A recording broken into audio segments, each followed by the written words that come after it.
without further ado here, we're going to go ahead and dive into Lab 12. So today we're going to be doing Lab 12 and Lab 13. So Lab 12 is going to be on cardiovascular physiology. And in Lab 13, we're going to be looking at blood typing and how that's going to be able to work out here. So is everyone able to see the PowerPoint for Lab 12? Yes. Yeah, okay. Okie dokie. So today we're going to start with cardiovascular physiology. And so we're going to be looking at the heart and looking at how the heart's health can impact us as a whole, okay? And how we're going to be, or how that's going to impact our patients going forward as well. Okay. So we're going to start off by taking a look at how the heart is going to be able to contract. And so when we think about the heart contracting, does the heart normally contract, all at once, or does it contract in kind of segments? In segments.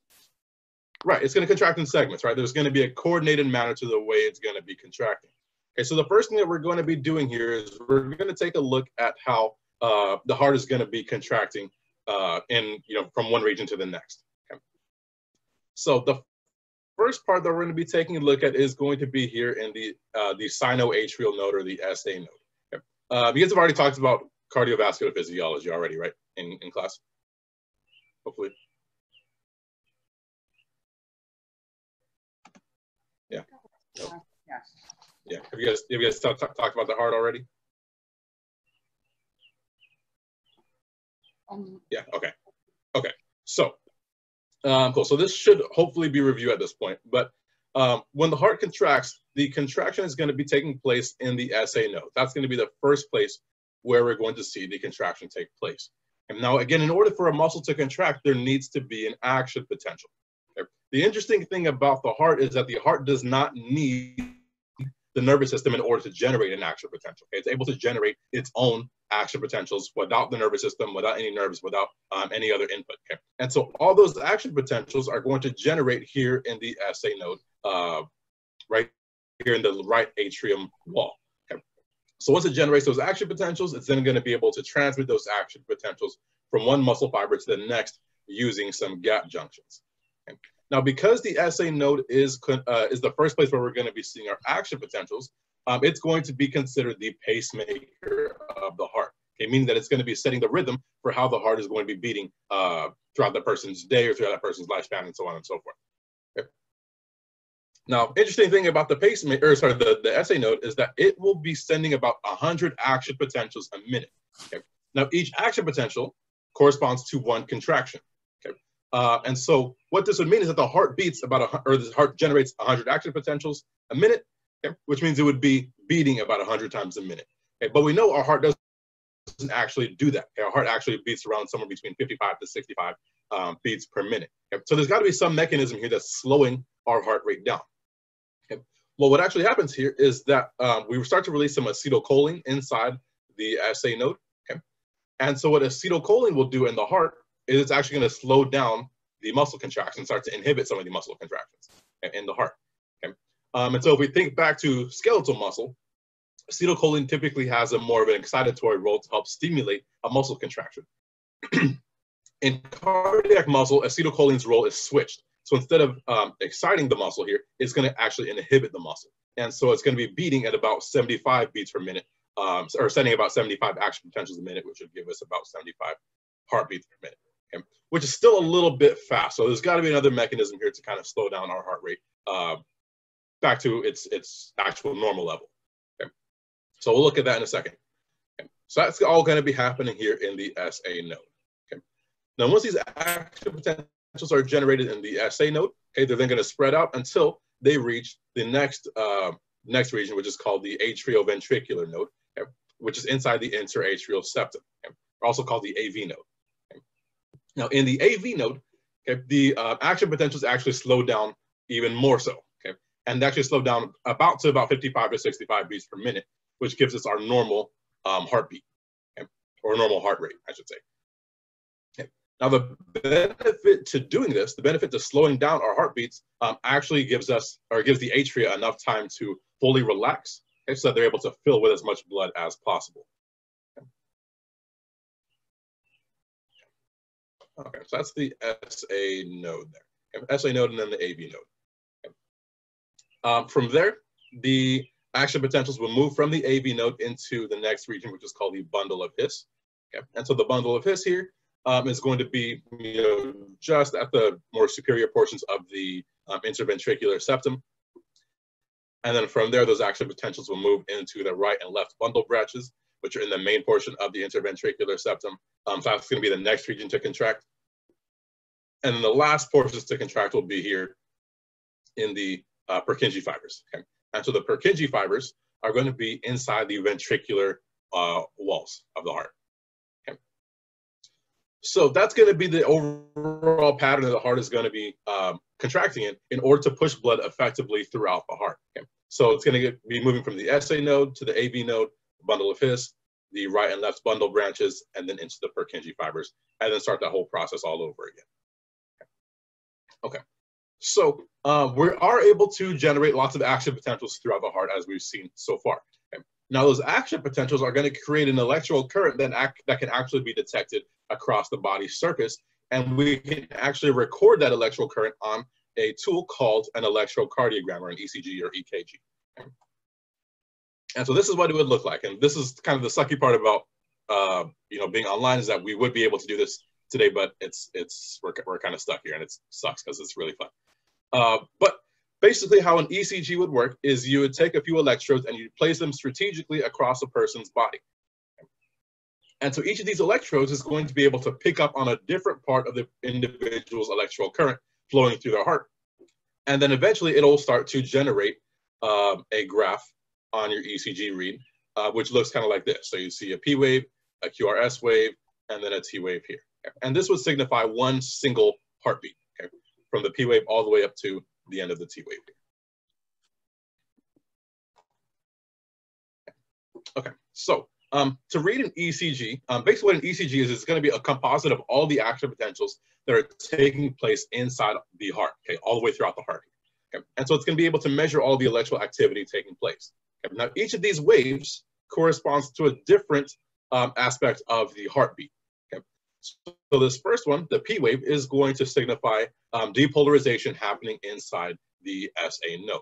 Okay? Now, depolarization, when it comes to muscles, typically corresponds to a contraction of that muscle. Okay?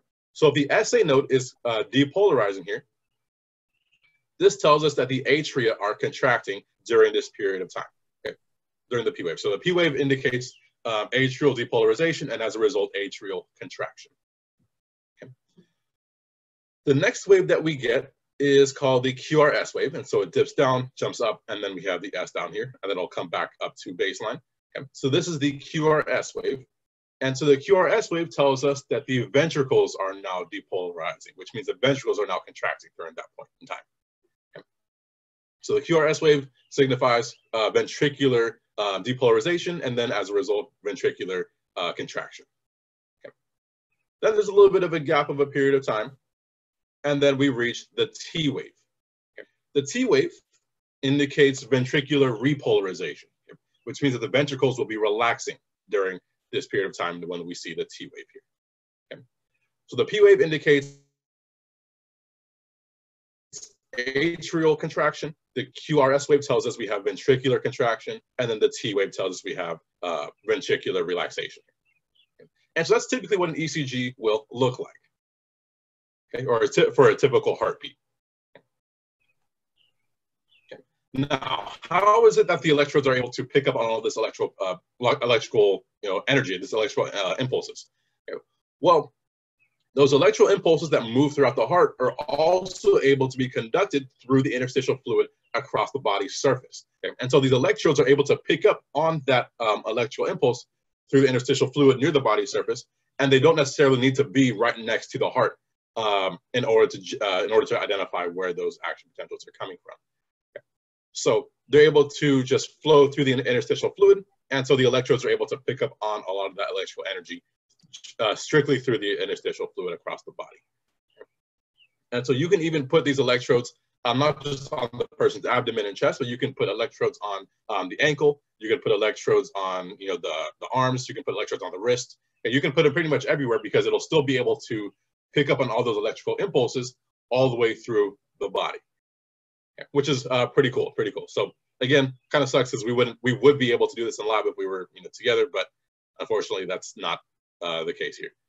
But essentially what these electrodes will be doing is they're going to be measuring the potential differences, the electrical differences between 2 points, and in doing so, it's going to be able to generate this graph here.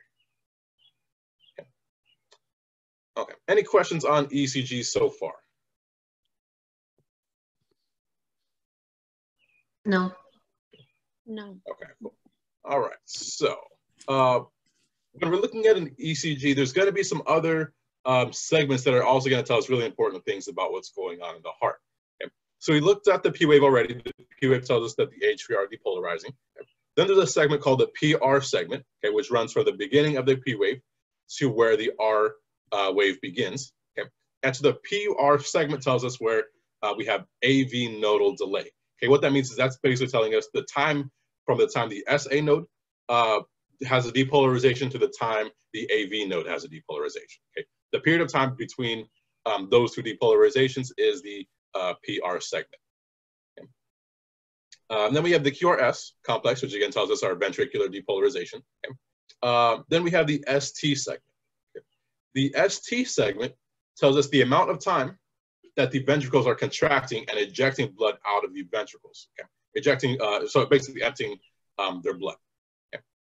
So from the time the S wave ends to the time you have the T wave, that's going to be the entire period of time when the ventricles are fully contracting. Okay.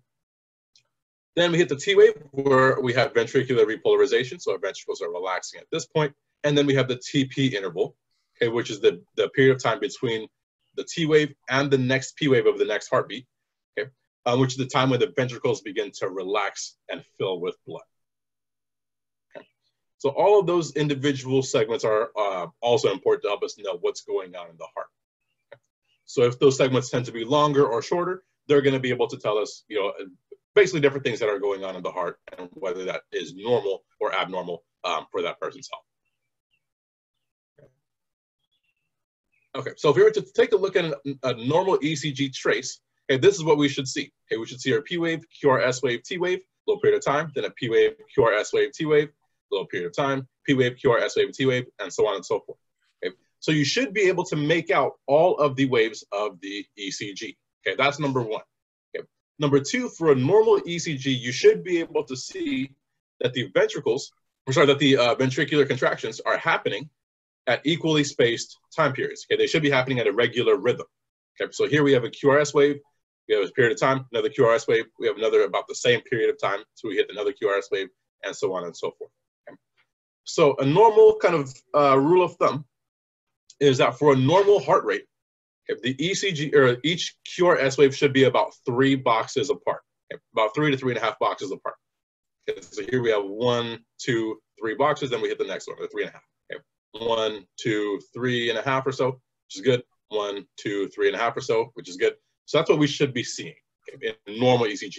Okay, everything should be equally spaced apart, okay, and we should be able to see all of the waves, okay, and everything should be happening at about the same time interval. Okay. Now below here we have an abnormal ECG, and so this is what we see, what we call atrial fibrillation here. Okay.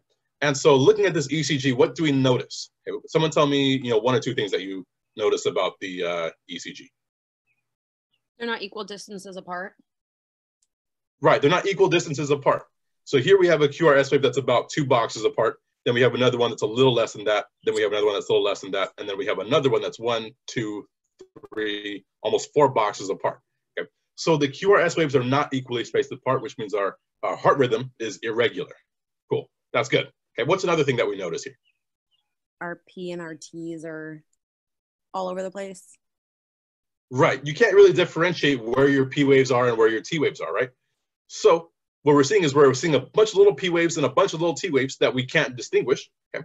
And so that tells us that the atria are just contracting very little. Okay, they're just having these little tiny contractions, and so they're not pumping blood effectively into the ventricles. Okay? But in addition to that, they're also not pumping, okay, in coordination with what the ventricles are doing. Okay? We have like 5 or 6 different atrial contractions for every one ventricular heartbeat, okay, which is not good. Okay? So this is what we call atrial fibrillation. Okay? And so just by looking at the ECG, you are able to basically identify and distinguish what's going on in that person's heart, and then figure out if that's normal or abnormal. And then if you're in like an advanced cardiologist, you can kind of figure out exactly what to do to repair that. Okay, cool. So these are a few different common cardiac arrhythmias. Okay, and so arrhythmias are just abnormalities in the rhythm of the heart. Okay, abnormalities in the heart and the heartbeat. Okay, and so these can be due to a number of different reasons. They can be due to cardiac hypertrophy, which just means the heart is having to work too hard, and so it develops too much muscle, and it essentially enlarges. It can be due to myocardial ischemia, which means that there's not enough oxygen flowing to the cardiac muscle itself, okay, so the muscle is starting to die. Okay. Or you can have necrosis, where large chunks of the myocardium begin to die for long, over periods of time. Okay. So it can be due to a number of different reasons. And we're going to take a look at some of the more common types of arrhythmias. The first one that we see here is called a bradycardia. Okay. So bradycardia tells us that we have a low heart rate. Our heart rate is less than 60 beats per minute, and usually it's going to be significantly less than that. Okay? And so in bradycardia, we have ventricular contractions that are happening very slow, okay, very spaced apart. Okay, so for example, here we have one QRS wave, and then we have 1, 2, 3, 4, 5, 6 boxes before we reach the next ventricular contraction. Okay? And so the ventricles are contracting over a very large period of time. Okay? Okay? So they're very spaced apart. So that's bradycardia, where you have extremely low heart rate. Okay? The flip side of bradycardia is what's called tachycardia. And so tachycardia is where the heart is starting to contract at more than 100 beats per minute. So the heart rate is now too fast, and way too fast. Okay?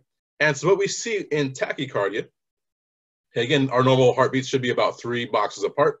Here we see they're happening at about every 1.5 boxes. So that's way too fast. Okay. And so what we see in tachycardia is we're going to see a widened QRS wave. Sorry, our QRS waves start to become much wider than they should be. Okay. And then the P waves become very difficult to make out because they start to blend with the T waves. Okay. Because again, the heartbeats are contracting too soon. Okay. Basically too fast. Okay. And so the P waves become very difficult to make out from the T waves here. And so that's what we see here. We see a P wave, which we assume is a P wave, okay? But it also seems like it's fused with the T wave from previously. Then we hit a QRS wave, and then another one of those, funky lumps, and another QRS wave, another one of those funky lumps, another QRS wave, and so on and so forth. Okay?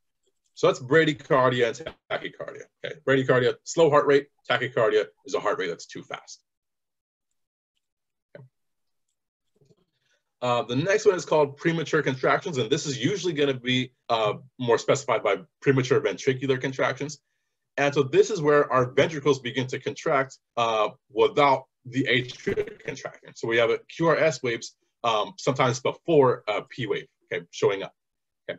So for example, here we have a P wave, we have a QRS wave, and then we have a T wave, and then we have another QRS wave without a P wave before it. And so this would be a premature ventricular contraction. Okay, then we have another P wave, QRS wave, T wave, and then another QRS wave here. Okay, so basically the atria and the ventricles are not in sync with one another. Okay, the atria are contracting basically once for every ventricular contraction. Okay. This is one where you have a premature ventricular contraction for every 3rd beat. So here we have P wave, QRS wave, T wave, P wave, QRS wave, T wave, and then we have a very big QRS wave without a preceding P wave. Okay. So that's a premature ventricular contraction. Okay. The next one is what's called atrioventricular block. And so what what atrioventricular block, or AV block, is essentially the P wave and the QRS wave are not having action potentials run effectively between each other. Okay. And so what happens here is there's usually a blockage between an action potential from the SA node to the AV node. Okay. And so here what we see, there's 3 different types of AV blocks. The first type is called a Movitz type 1, or sometimes called a Winky block AV block here. And so here we have a P wave, then we have a QRS wave, and then a T wave. Okay. And then if we look at the next one, we see another P wave. But if we notice, the distance between the P wave and the QRS wave is larger than it was at the beginning, okay, than the previous one. Okay. So we have a P wave, longer period of time until we hit the QRS wave, then a T wave, then a P wave, then an even longer period of time before we hit our QRS wave, and then a T wave. And then we have a P wave with no QRS wave at all. Okay, so the ventricles stop contracting here. And then it starts all over again, where we have a P wave with a very quick QRS wave and a T wave and so on and so forth. Okay. So that's called a Winky-Bach. Okay. The next one is a Mobitz type 2. Okay. And so in this one, we have a P wave, we have a QRS wave, then we have a T wave, we have a P wave, QRS wave, and T wave, P wave, QRS wave, T wave, and everything is spaced apart as effectively. And then we see a P wave with no QRS. Okay. And then it starts all over again with a P wave, QRS wave, and a T wave. Okay. So we lose the ventricular contraction randomly. Okay. Then we can also have a 2-to-1 type block here. And so here, this is where we have a P wave, a QRS wave, and a T wave, then a P wave, and then no QRS, P wave, QRS wave, T wave, P wave, and then no QRS, and so on and so forth. So basically, you're having a ventricles or ventricular contraction skipping every other atrial contraction. Okay. So the atria contract, ventricles contract, atria contract, no ventricular contraction. Okay. Atria contract, ventricles contract, atria contract, no ventricular contraction, and so on and so forth. Okay. So that is different types of AV blocks. The next one is called atrial flutter. Okay. And so in atrial flutter, the atria begin to just contract very quickly at about 200 to 300 beats per minute, which is incredibly fast. And they're contracting out of sync with the ventricles. Okay. But each P wave or each atrial contraction is happening at about the same interval. Okay. Okay. So they're at regular atrial contractions, but they're happening way too fast and out of sync with the ventricles. Okay. So here, for example, we see a bunch of P waves, okay, and then we have a QRS wave. Then we have a bunch of P waves and then a QRS wave. A bunch of P waves and a QRS wave. But all the P waves are about equally spaced apart from one another. Okay, so that would be atrial flutter. Okay. This next one is atrial fibrillation. And so in atrial fibrillation, what we see is the atria are contracting at an irregular contraction here. So it looks very similar to atrial flutter, okay, but the atria are not contracting regularly. Okay? They're contracting at an irregular rate. Okay? And then the last one is ventricular fibrillation, or VFib. Okay? And so in VFib, okay, basically the ventricles are just not contracting fully. Okay? And so instead they're just kind of quivering a little bit. And so they're not forcibly pushing blood all the way out of the heart. Okay?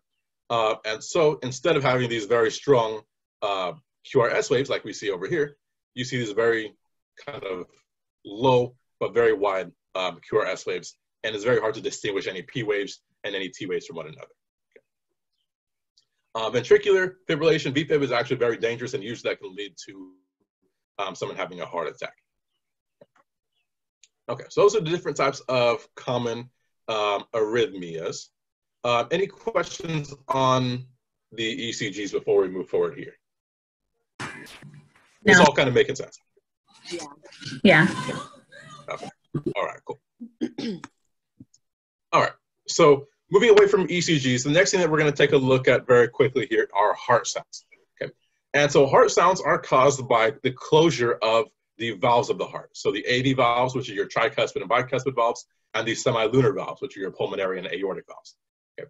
Now the reason these guys create some sounds is because when they close, okay, they cause the blood to move in a turbulent manner. So instead of moving in a smooth, straight line manner, okay, the blood starts to move kind of in waves. Okay? Moving in waves creates those sounds that we're actually able to hear when we hear our heartbeat. Okay? And so that's going to be one thing that we're going to be taking a look at in a second as well. Okay? So when the AV valves close, they create that first heart sound. So if you ever think about your heartbeat, you can hear bum bum bum bum bum bum bum bum, okay, or a lub dub lub dub lub dub lub dub. Okay, that first sound that you hear, okay, the boom, that very strong sound, is caused by the AV valves closing. Okay, and so when those AV valves close, they cause the blood to move in a turbulent manner, and they create that first heart sound that you get. Okay, so that'll be caused by the tricuspid and the bicuspid valves. Okay. Now, when you hear that second heart sound, that is caused by the semilunar valves closing. Okay, the pulmonary and the aortic valves. Okay, so when they close, again, they cause blood to move in a turbulent manner, and then you start to hear those the second heart sound, or the S2 sound. Okay. And so typically we're able to listen to those heart sounds on patients using a process called auscultation. And so basically what that is a fancy way of saying you take a stethoscope, you put it on the patient's chest, and you listen to their heartbeat. Okay? And so by using auscultation, you're able to diagnose multiple different disorders, okay, if they are there. Okay? So you can diagnose an abnormal valve closure if the valves are not, if you're not hearing an adequate sound, or if you're hearing too many sounds. Okay? You can hear, or you can just diagnose a septal defect, meaning that you have a defect either in the interatrial septum or in the ventricular septum. Okay? Or you can diagnose an aortic stenosis, which means that the aorta or the aortic valve is not closing properly. Okay? And so if one of those valves are not closing effectively, okay, that gives us what we hear are heart murmurs. Okay? So people who have heart murmurs is usually as a result of people's valves not closing effectively. Okay. Those are heart sounds. Pretty straightforward there. Okay. Last thing we're going to be looking at for this particular lab is blood pressure. Okay. And so if you've ever gone to a doctor, the first thing that they'll ever do is they'll have you, or they'll always check your blood pressure. Okay. And so blood pressure is a very, very important measure of someone's cardiovascular health. And it can actually be something that you can use to help with diagnosing certain different conditions. Okay. And so a lot of times people's blood pressure will be either elevated to stress, or elevated in some cases due to some underlying disease. And so taking someone's blood pressure is going to be really important to do right off the bat to help us be able to diagnose what's specifically going on in that person's health. Okay. So normal blood pressure should be around 120/80. Okay. Now what that number means, so the first number, which is the 120, tells us the pressure in the arteries when the ventricles are contracting. So that's your systolic blood pressure. Okay. So systolic blood pressure tells you the pressure inside the arteries when the ventricles are contracting. Okay. So that should be about 120 millimeters of mercury, which we see over here. Okay. The second number, which is 80, okay, is your diastolic pressure. Okay. So the diastolic pressure is the pressure in the arteries when the ventricles are relaxing. Okay. So this will tell you, okay, how well your heart is able to beat, okay, and how effectively your arteries are able to withstand that pressure, okay, or withstand the pressure caused by the arteries here. And so it's going to give you a very good indication of that person's cardiovascular health. Okay. So again, the number, normal blood pressure should be around 120/80, or maybe a little bit less, or somewhere in that ballpark. Okay. Now, if someone, oh yeah, go ahead. The first number, explain the 120 again. How is it? So the 120 is the pressure inside the arteries when the ventricles are contracting. Okay. So when the ventricles contract, the pressure inside the arteries should be about 120 millimeters of mercury. Okay. That's the systolic pressure. The second number is the diastolic pressure. Okay. So that tells us the pressure inside the arteries when the ventricles are relaxing. Okay. So in different parts of the heartbeat, okay, you should have different specific numbers here. Okay, 120 for when the ventricles are contracting, and then 80 when the ventricles are relaxing. Okay. Now, when someone is dealing with hypertension, so hypertension is another word for high blood pressure.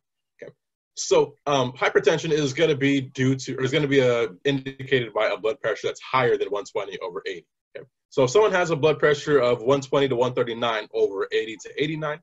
Okay, then that person is in a situation called pre-hypertension, meaning that they're kind of in a slippery slope between falling into the hypertensive category, or if they kind of adjust their lifestyle, they can put themselves back into that normal category. But that's called pre-hypertension, and so that's going to be that gray area where you can kind of slip into one of those two categories there.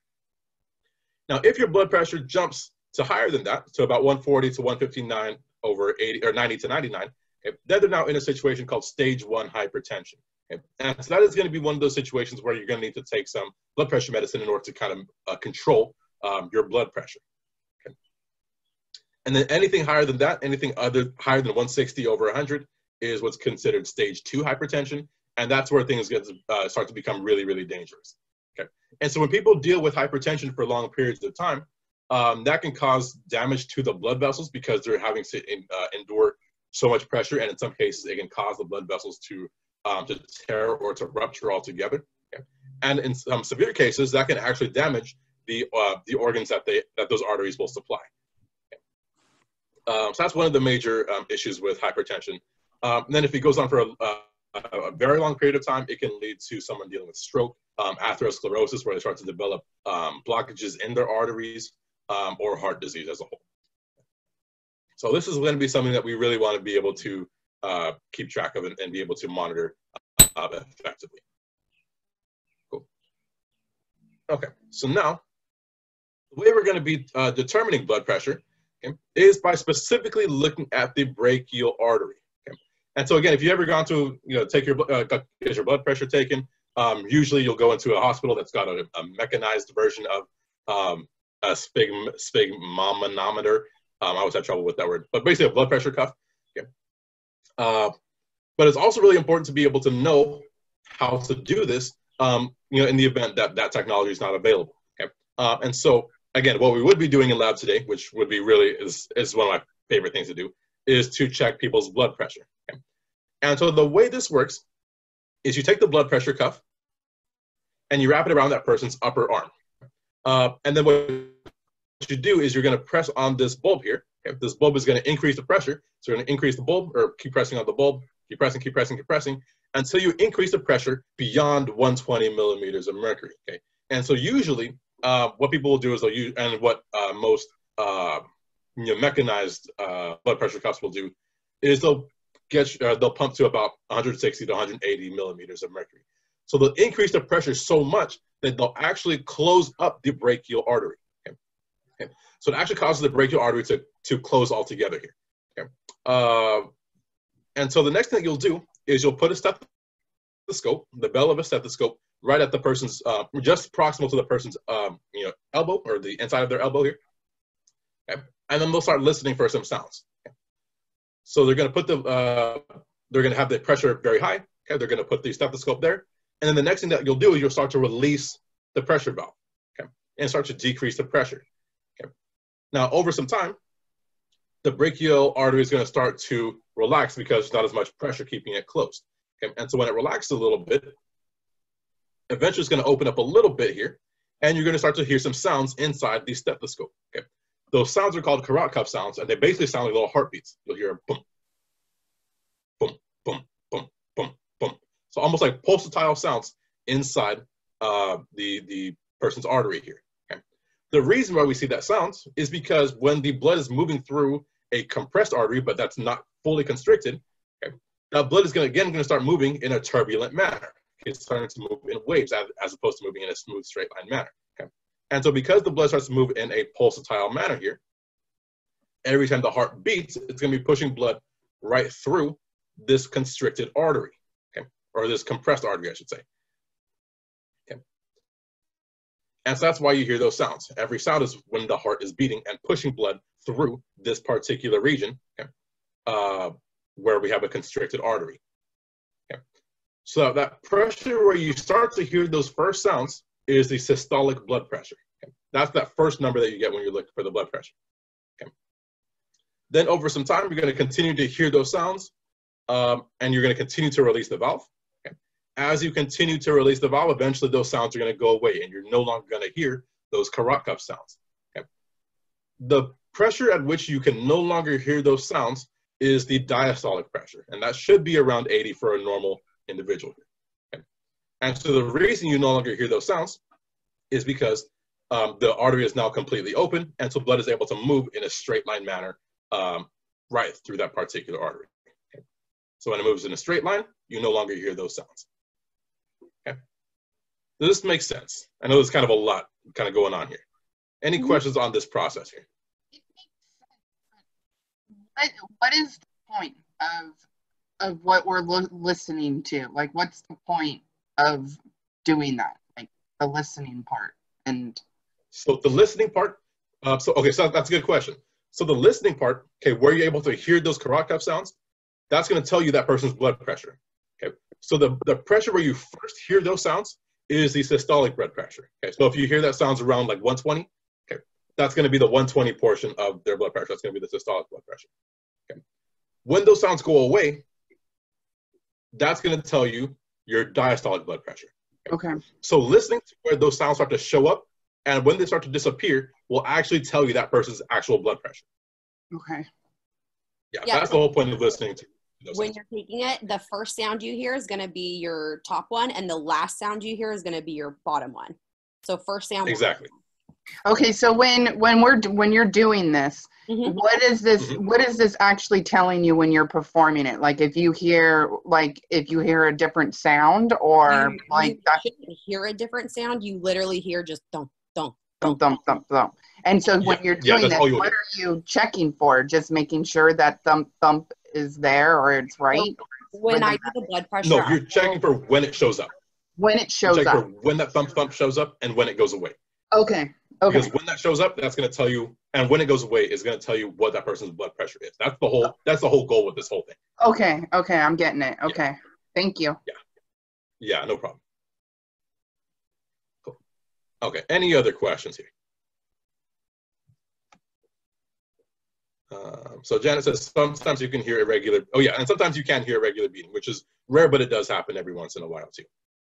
Cool. Okay, so this is one thing to really be comfortable with, because when we take the quiz, this will be one of the questions that does show up.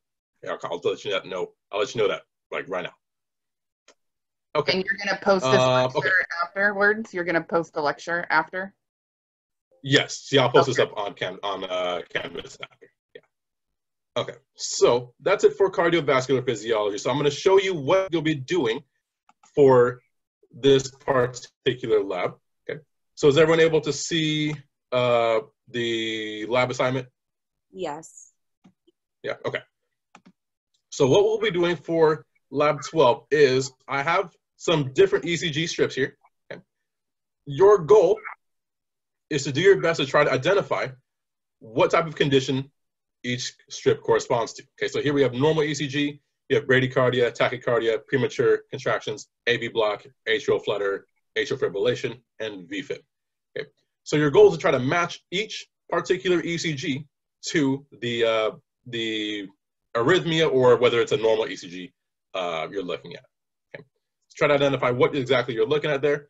You're going to write that in for your answer right here, and you're going to do that for all 8 of these. So that's going to be the ECG component. The second thing that I'm going to have you guys do to get comfortable with blood pressure is you're going to watch this first video, which shows you like basically what blood pressure cuffs will do. Okay, and then the second video goes through kind of a little practice of being able to listen to those cuff sounds and be able to identify what someone's blood pressure is. Okay, so I just want you to go through these 2 videos, get comfortable with it, and actually do. If you're not going to watch any of these videos, I would suggest definitely watching the second one, because that'll give you some practice with being able to identify blood pressure just by listening to those sounds. Okay? So definitely listen to or watch the second video here, but ideally watch both of them. Okay? And that's all you're doing for lab 12. Okay? Any questions on what we're doing here? No. Okay, cool. All right, so that's lab 12. That is up on Canvas already. And so we'll leave that there. The next lab that we're going to be doing is blood typing. Okay. All right, so is everyone able to see the blood typing PowerPoint now? Mm-hmm.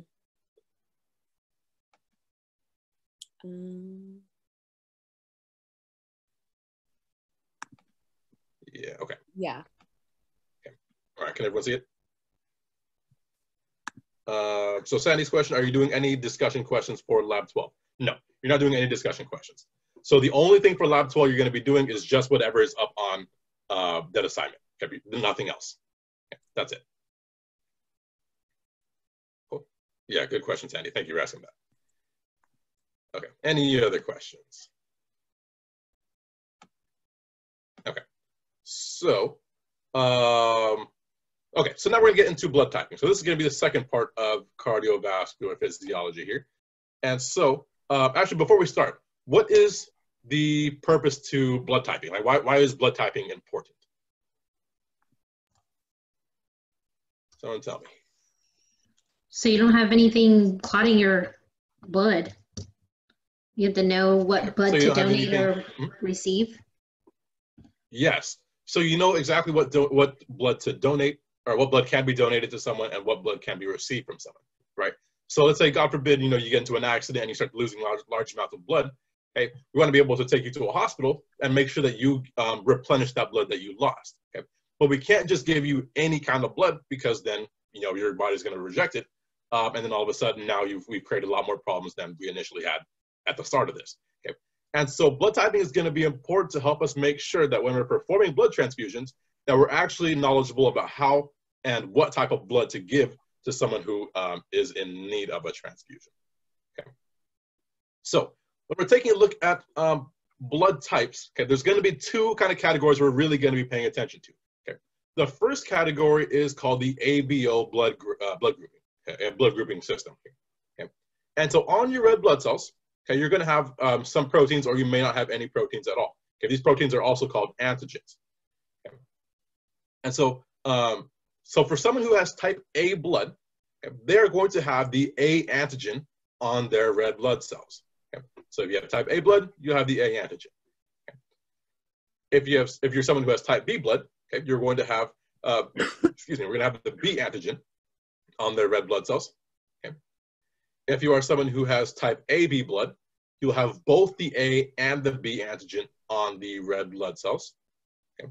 And if you're someone who has type O blood, okay, and someone who has type O blood, they're not going to have any antigens on the red blood cells. Okay, the red blood cells are essentially going to be naked here. Okay. Now, so that's pretty straightforward. Okay, is that everyone okay with that so far? Okay. So whatever blood type you have, that's going to be the antigen you have on your red blood cell. Okay.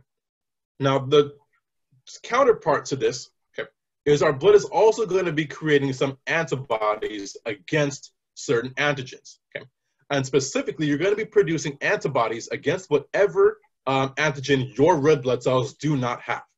Okay, so if you're someone who has type A blood, okay, they're going to be producing anti-B antibodies. Okay, so that if they come into contact with any type B blood, okay, these antibodies are going to cause them to reject that blood. Okay, okay, because that's not what's present on their red blood cells. Okay, these antibodies are a basic part of the immune system, okay, and so they want to be fighting against anything that shouldn't be there. Okay. So in this person's body, there should never be any B antigens, because their red blood cells all have the A antigen. Okay. And so the anti-B antibodies are going to be present to fight off against any B blood that they come into contact with. Okay. Same thing is going to be the case for someone who has type B blood. Okay. So if you have type B blood, you're going to be producing anti-A antibodies, because again, you don't have the A antigen on your red blood cell. So you're going to be fighting off against any type A blood that comes into the body. Okay. And so these are going to be found inside the blood plasma. Okay. Now, in someone who has type AB blood, they're not going to have any antibodies here. Okay. Why would this make sense that they would not have any anti-A or anti-B antibodies? Because they have both A and B. Right, because they have both the A and the B antigens, so they don't want to be producing A antibodies because they have that on the red blood cells. They don't want to be producing B antibodies because they have that on the red blood cells too. Okay? So they don't want to be rejecting against their own blood type. Okay? So they're not going to be producing any antibodies at all. Okay? Then if we look at people who have type O blood, okay, they're going to be producing both the anti-A and anti-B antibodies, because again, they don't have either on their red blood cells. Okay? Okay. So again, those antibodies are going to be found inside the blood plasma. Okay. Any questions so far on what's going on with the ABO blood groups here? Okay, pretty straightforward. Okay. So now the second component to our blood types is going to be the RH group. Okay? And so the RH group will tell us if they have the RH antigen on their red blood cells or not. Okay.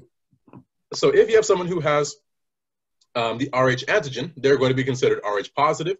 And so that is going to give us the positive designation for someone who has A positive blood, B positive blood, AB positive blood, or O positive blood. Okay?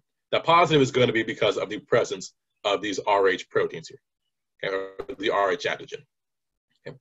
People who do not have the RH antigen are considered RH negative. Okay? So those would be the A negatives, the B negatives, AB negative, and then the O negatives. Okay. Okay.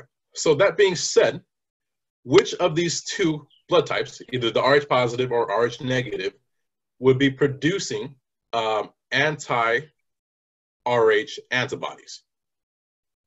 Would it be the Rh positive or the Rh negative, folks?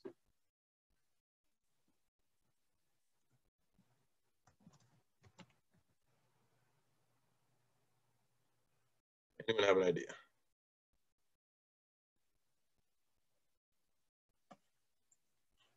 Which of these blood types would have Rh positive, or sorry, would have anti-Rh antibodies?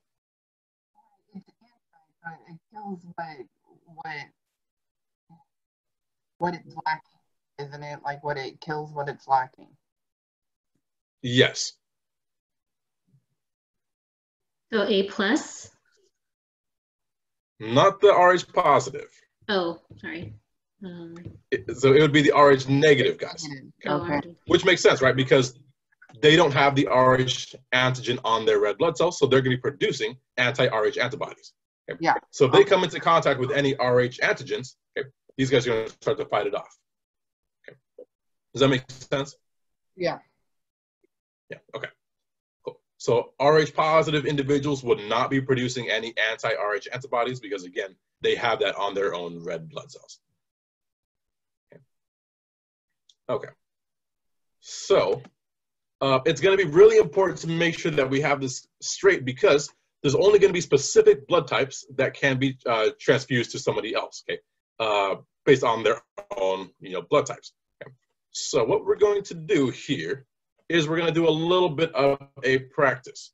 And so what I'm going to do, so before I kind of clear out this page real quick, write down this quick little step-by-step process here. So this is going to be the process to help you identify whether a transfusion will be successful or not, okay, whether you'll get a successful transfusion or whether you'll get blood that gets rejected. Okay? So the first thing that you want to do is you want to draw out the red blood cells for both the donor and the recipient. Okay?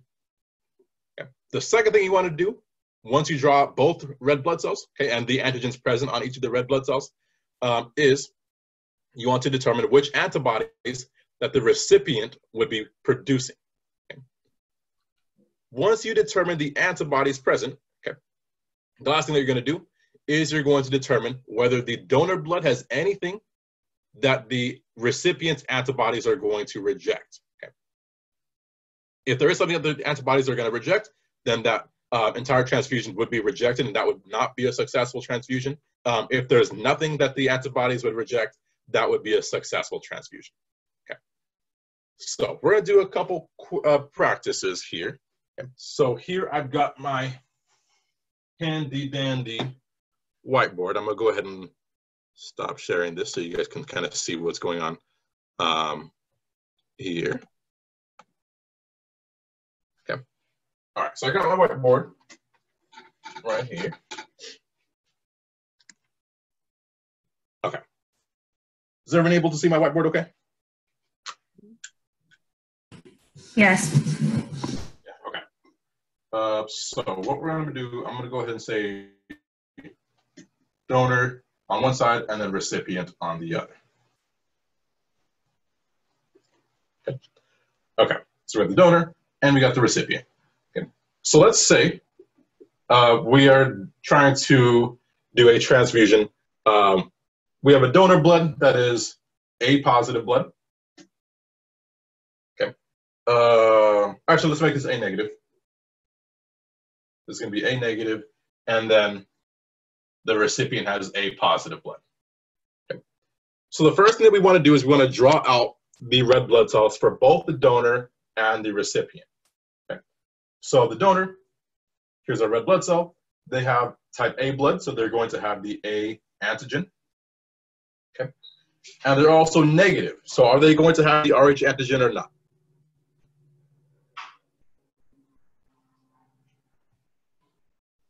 Okay, it's a negative. Yes. Yeah. Yes, they Yeah, are. they have an anti-negative. Yeah. For A negative, they will not have the Rh antigen. Okay. So, and that's because they're negative here. Okay. However, the recipient, okay, has A positive blood. So they're going to have type A blood. And then this positive is going to indicate that they do have the Rh antigen. Okay. So I'll go ahead and just draw that right here. Okay. All right, everyone following me so far? Hmm. Okay. So if you're negative, you do not have the Rh antigen. If you're positive, you do have the Rh antigen. Okay. Okay, so now the next thing that we're going to do is we need to identify what antibodies the recipient would be producing. Okay. So would the recipient be producing anti-A antibodies?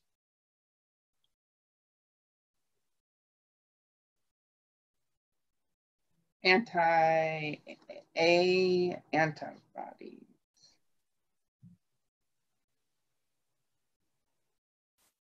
No. No, right. They're not going to be producing any anti-A antibodies because they have the A on their red blood cells, right? Yeah. Mhm. What about anti-B antibodies? Yes. Yeah, they don't have. Yes. So, right. So they're going to be producing anti-B antibodies. Perfect. Okay. What about any anti-Rh antibodies? No. No. Right. So the only antibodies that they're going to have are the anti-B antibodies. Okay. So now we're going to try doing this transfusion here. Okay. We're going to give this donor blood to the recipient. Okay. Does the donor blood have anything that the recipient's antibodies are going to react to? The anti-B antibodies? Right. They have anti-B antibodies. So are there any B antigens on this red blood cell? No. Yes. Right. Oh. So there's no B antigens. So this transfusion would work because these guys are only geared to fight off against B. Okay. We have no B, so this transfusion would be just fine. Okay. So we have a happy transfusion here. But if it did have B, it wouldn't be a happy transfusion. Right. So let's say we were to switch this up a bit here. Let's say we're now looking at someone who has, let's instead of make this A negative, we'll make this, let's make this AB negative. Okay. So if they're AB negative, okay, they're going to have the A antigen. They're also going to have the B antigen. Okay. But again, they won't have the Rh antigen because they're negative here. Okay. So now, would this be a successful transfusion?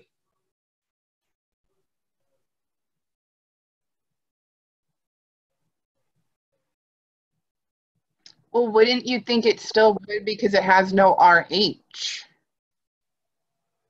So the Rh is not necessarily the key here. Okay. The only thing you're looking for is the the antibodies. Okay. Okay. If there's anything that these antibodies are going to react to, it's going to cause a flat-out rejection, regardless of Rh, regardless of anything else. Okay. So is there B present on this red blood cell here? Yes. Yes. Yes. There is B, right? So is this going to be a transfusion that works or no? It won't work. No. No, this is going to end up getting rejected. Okay. I got it. Yeah. So again, all you're looking for is what antibodies are being produced and if these antibodies are going to react to anything that the donor has. Okay. All right, let's try another example. Let's try doing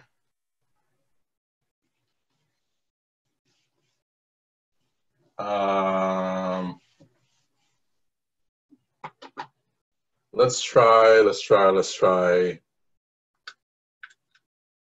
giving B positive blood to someone who is AB negative. Okay. So again, first thing we're going to do is we're going to draw out the red blood cells. Okay. So for the donor, we're going to have our red blood cells. It's going to have the B antigen. Okay. And because we have this positive, do we have an Rh antigen or no? Yes. Yes, we do. Right. So we'll have the Rh antigen because we have this positive there. Okay. Now, if we look at someone who has AB negative, okay, they are going to have red blood cells that will be producing the A antigen. They'll be producing the B antigen. Okay. But they will not be producing any Rh antigen. Okay. So we've drawn out the red blood cells. Okay. Next thing that we're going to do is we're going to identify the antibodies that the recipient will be producing. Okay. So what antibodies is the recipient going to have? Are they going to be producing any anti-A antibodies? No. No. What about anti-B antibodies? No. No. And what about anti-Rh antibodies? Mhm. Yes. Yes, right. So they're going to be producing anti-Rh antibodies. Okay. So now if we try to do this transfusion, okay, are the antibodies going to react to anything on the donor red blood cell? Are they going to react to the Rh antibodies? Exactly. Exactly. So we have anti-Rh antibodies, so they're going to be fighting off against the Rh antigen. Okay. And so they're going to be fighting off against this guy. Okay. And so as a result, this is not going to be a successful transfusion. Okay. This transfusion will not work. Okay. Cool. All right. Now let's try switching things up just a little bit here. And let's assume we are working with a recipient who is AB positive instead of AB negative. Okay. So if they're AB positive, this positive is also going to indicate that they're going to have the Rh antigen as well. Okay. So are they going to be producing any anti-A antibodies? No. No. How about any anti-B antibodies? No. No. How about any anti-Rh antibodies? No. No, right. They're not going to be producing any antibodies. Okay. So they're not going to be fighting off against anything. Okay. So if we try to do this transfusion, would this transfusion work here? Yes. Yes, this would be a successful transfusion. We have a happy transfusion here. Okay. And so for this reason, people who are AB positive are considered the universal recipients. Okay.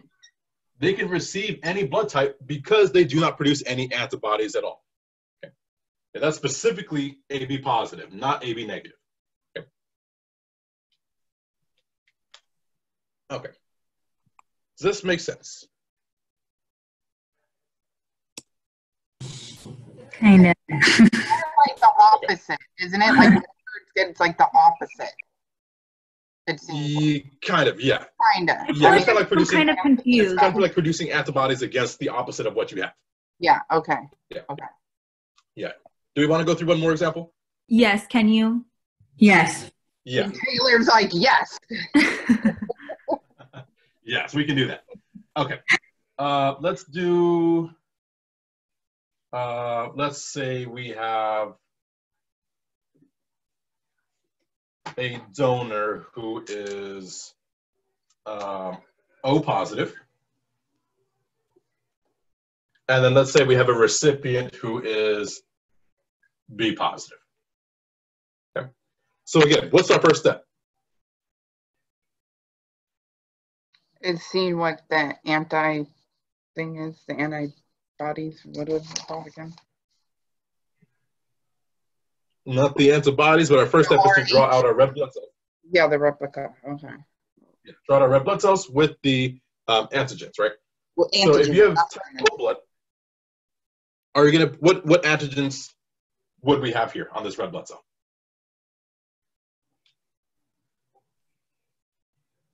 it would be the RH. What do we Right. have? Just the the RH. Okay. Yeah, you would just have RH because if you're type O, you don't have the A and you don't have the B. Okay. All you have is just the RH antigen. Okay. Okay. And on Now, if that you're dealing with side, someone who- we've got RH too. Right.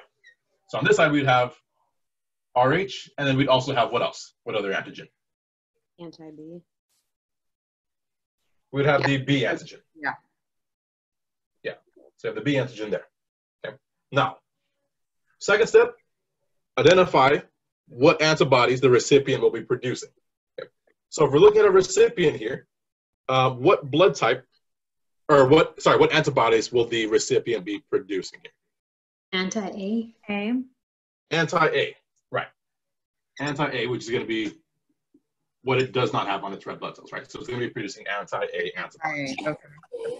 That's why I'm getting confused. How do you, I don't understand the anti-A. Like, where are you getting that from? So the anti-A just tells you what it's going to be fighting against. So let me kind of take a step back here. Like it doesn't have. So if we look at, so it's gonna fight against. I mean, it doesn't have A, so it's gonna fight against A. So it's gonna be like anti-A. Like no A's are gonna be in here. yeah. Exactly. Exactly. Okay. And if it causes clotting, right? Okay. Yeah, that would cause clotting. Like it is anti-A group. There's no A's in this part. Okay. Exactly. And if it was the other way, it would be no B's in that part. So the only thing that would be connecting would be the RH. Wouldn't it be? Right. Okay. So now, if we try to do this transfusion, okay, would this transfusion be a successful one? Yes, because of the RH. Wouldn't you? Not because of the RH. No, it doesn't have any antibodies. Because of the A and B? Because it doesn't have A or B. You're on the right track. You're getting no there. antigens. No antigens. No antigen. So what is our blood type going to be fighting off against here?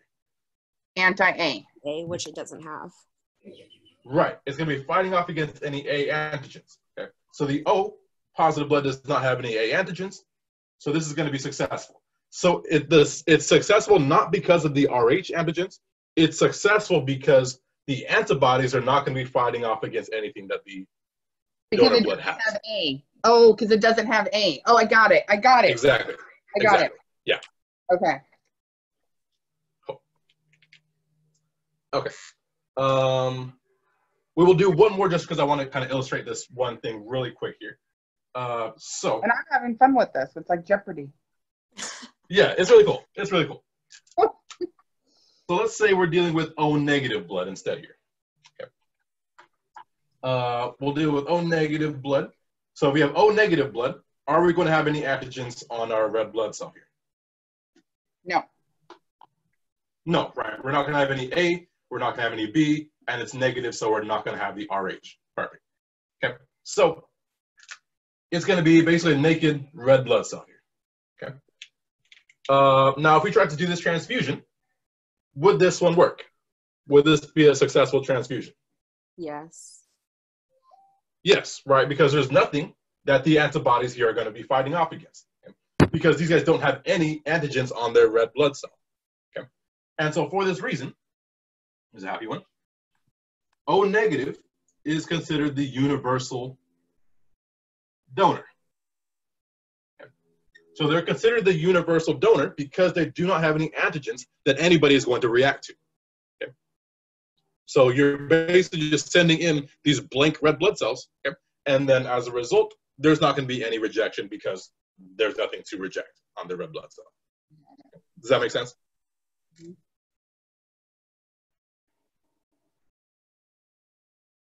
Yeah. All right. Any questions so far? Okay. So I will, I'll kind of leave it at that. I will upload a video. I made a video for my anatomy class earlier this semester. So I'll upload a video that has a bunch of other practice problems that you can use for kind of practicing this. So I'll upload that later tonight. Okay. All right, so that is that. Okay, so kind of going back to, whoops. Okay, cool. Is everyone able to see the PowerPoint again? Yes. Yeah. Okay, cool. All righty. Okay, that's our little practice. Okay, so now when we look at human populations inside the United States, this is kind of a little breakdown of the percentage of individuals who have each of these different blood types. And so the most common ones would be people who have A positive blood and then O positive blood. And then again, you have the breakdown of the antibodies that each one would be producing, okay, which you can figure out on your own if you just draw out the red blood cells. And so The process of delivering or transferring blood from one person to another is called a transfusion, okay, where you're taking either the red blood cells themselves or the blood plasma and dropping it off into another person's bloodstream. Usually if that person's either hemorrhaging or they've lost a lot of blood or whatever it may be. Okay. Now the key here is that when you're performing a transfusion, the blood that you deliver, okay, the blood that you transfuse needs to be compatible. Okay? It does not necessarily need to be the same. It does not need to be like B positive has to get B positive blood, or O positive has to get O positive blood, or A positive or A negative has to get A negative blood. Okay? It just has to be compatible, like what we just saw on the board right here. Okay? If the blood is incompatible, okay, what happens is we get agglutination, okay, which means that the antibodies start to clump up around the donated red blood cells, okay, the donated incompatible red blood cells, okay, to cause agglutination, and that can actually cause the red blood cells to rupture.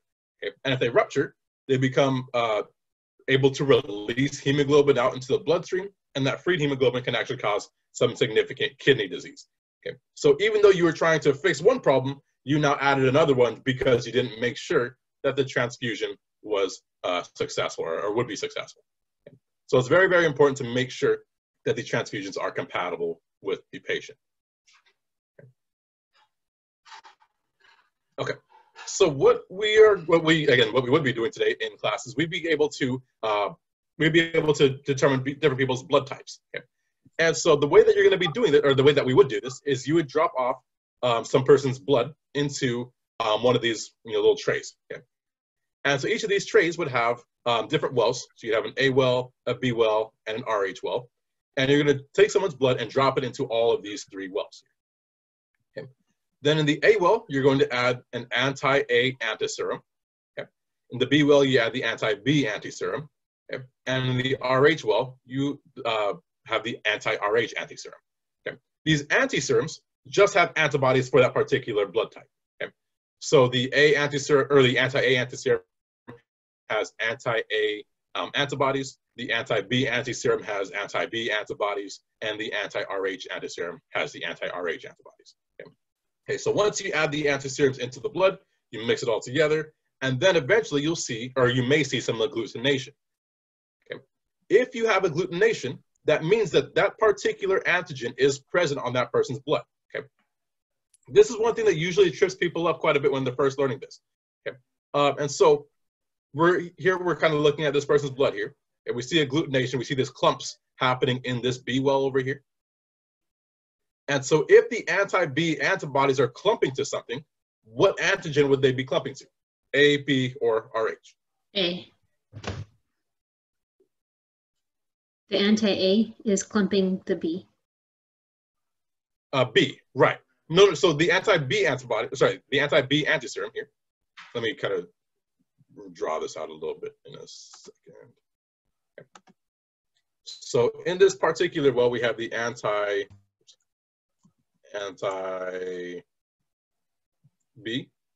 okay, antibodies. So I'll just put anti-B here. Okay. So if we have anti-B clumping, let me draw this here. So if we have anti-B clumping over here, okay, let me do this in a different color. Okay, what that tells us is that there have to be B antigens inside here. Because that's all the anti-B is going to clump to. Okay, so we know this person's blood has the B antigen present here. Okay. Does that make sense? Yes. Yeah. Okay. So if there's agglutination present, okay, if the anti-B is agglutinating to something, the only thing that anti-B is going to agglutinate to is B antigen. So that means this person's blood has to have the B antigen present here. So here we don't have any agglutination in the A well, and we don't have any agglutination in the RH well. So if we were trying to determine this person's blood type, what do we think their blood type would be? B negative. B negative. B negative, right. So it'd be B negative because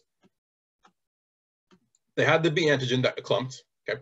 There is no RH antigen that clumped, so there is no RH antigen present. There is no A antigen that clumped, so there's no A antigen that's present. Okay. So wherever you get that agglutination, that is going to be what indicates your particular person's blood type. Okay. Okay. any questions on this? I know this is one thing that is a little bit kind of seems backwards at first, but when you kind of think about it, it makes sense. So what are you dropping? Any questions here? Yeah, what are you dropping in the B for it to change? So you're dropping, so you're dropping in an antiserum that contains antibodies. Okay. So let me go ahead and kind of redraw this here. Okay, so this would be anti-B antibodies. So the antiserum actually contains that particular set of antibodies here. Okay. So in this particular well, we're dropping in anti-B serum, or anti-B antiserum, which contains anti-B antibodies. Anti-A antiserum contains anti-A antibodies. Anti-RH antiserum contains anti-RH antibodies. Okay, you're basically just dropping in that particular set of antibodies. Okay. Any other questions here? Okay. Okie dokie. So moving forward here.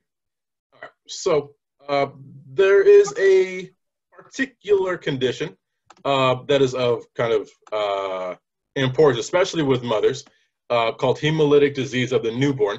And so this typically happens if you have a mother who is Rh negative. Okay. So if you have a mother who is Rh negative, she's going to be producing anti-Rh antibodies, okay, which makes sense, right?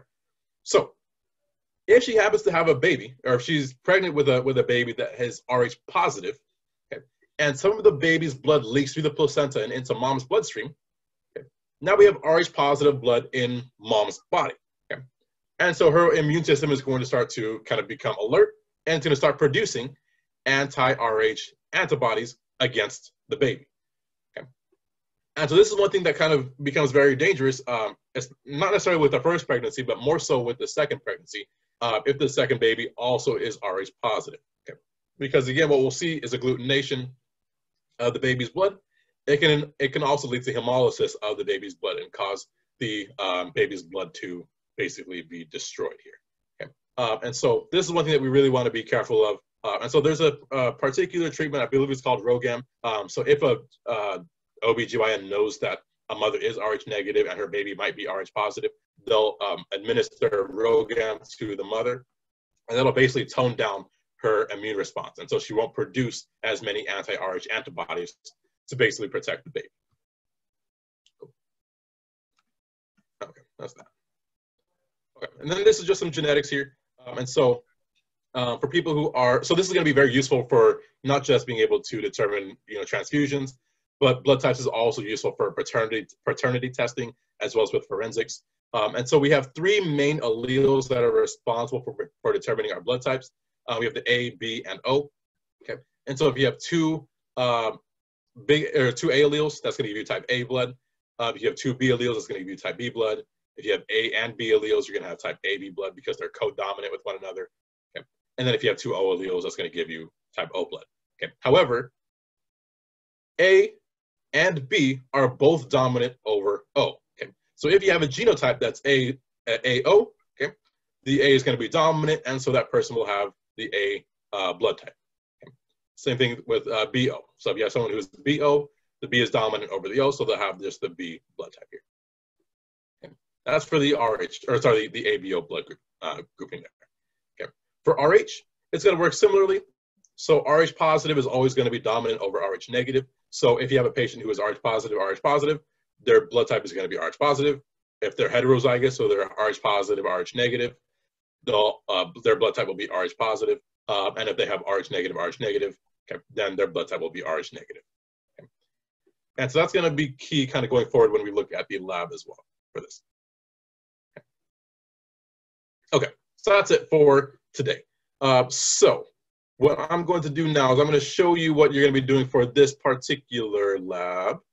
And so for lab 13, which will also be due next week, we have 5 patients. So we have Mr. Smith, we have Mr. Jones, Mr. Green, Miss Brown, and we have, when this thing wants to kind of cooperate with me, and we have Miss Jenkins. Okay. So these are all the blood types, and these are all the wells when we tested their blood. Okay. So your job is to try to determine each individual's blood type based off of what we see in their wells. Okay. Now for the third, fourth, and fifth ones, I had to get a little creative. So these ones where you see these little dots, okay, that tells you we have agglutination. If you see just an open circle, that tells you just have, there's no agglutination present. Okay. So you're going to use these wells to help you determine what that person's blood type is. Okay. So in this chart here, you're going to list if that person had anti-A agglutination, anti-B agglutination, anti-RH agglutination, and then you're going to use that to determine their blood type, okay, for all 5 individuals. Okay. And then you'll just answer the questions listed here. Okay. So these questions are mostly straight out of the lab manual, but they're listed here. So if you want to just answer it on the Word document, you can do that too. Okay. And that is it. Any questions on what we're doing today?